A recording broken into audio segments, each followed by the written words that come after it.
Hello, this is Dr. Barney, and in this session I'm going to be giving students information about how they can accurately provide in-text citations in their academic writing. This is where a student shares with the reader where each of the pieces of information being discussed in the paper specifically come from. If you don't do this accurately, you could be at risk of representing yourself in an academically dishonest way. Now, there are two major ways to provide in-text citations.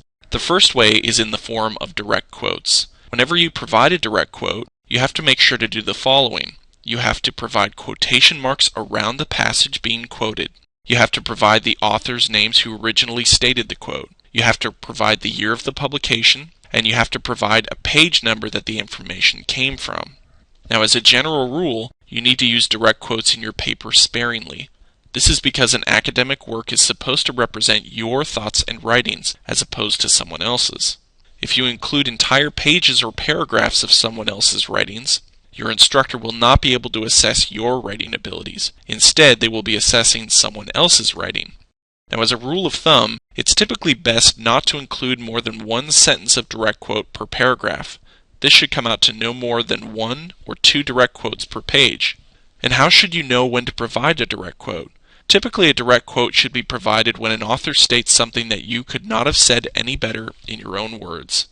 Now, there are typically 2 ways in which a direct quote can be provided. The first way is by stating the quote and then providing the author's name, year, and page numbers after the quote. The second way is by stating the author's name and year, followed by the quote, and ending then with page numbers in parentheses. Make sure that you follow these directions to the letter, as APA requirements are very strict about how this information should be represented.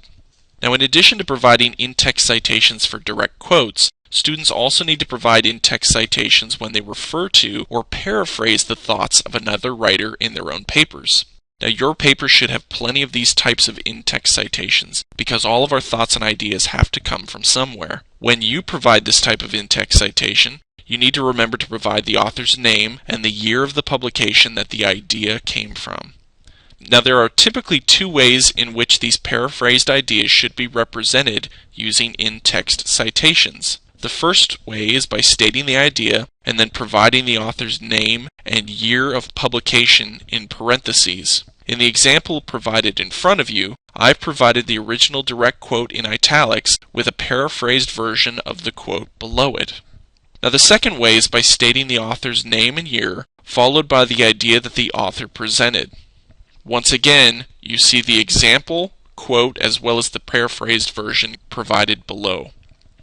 One of the biggest challenges students often have is taking a direct quote and putting the idea in their own words. But it's not enough to switch around a few words in a quote and call it your own. This is still considered by many instructors to be academic dishonesty. Instead, it's often best to read a quote or an idea that you really like, then hide it away and try and summarize the idea in your own words. Try not to get too hung up on making the idea sound as good as the original author. And try not to get hung up on using the same key phrases as the original author. Just try and state it in a way that makes the most sense to you. Oftentimes it's easiest just to try and simplify what's being stated.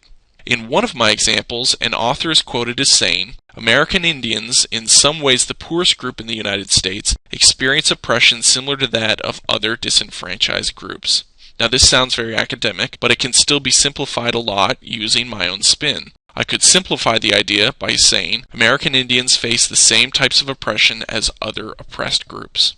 Now, one final note. You need to remember that all the sources included in your in-text citation need to be represented in a reference list. Details on how to build a reference list have been included in a separate session on this website.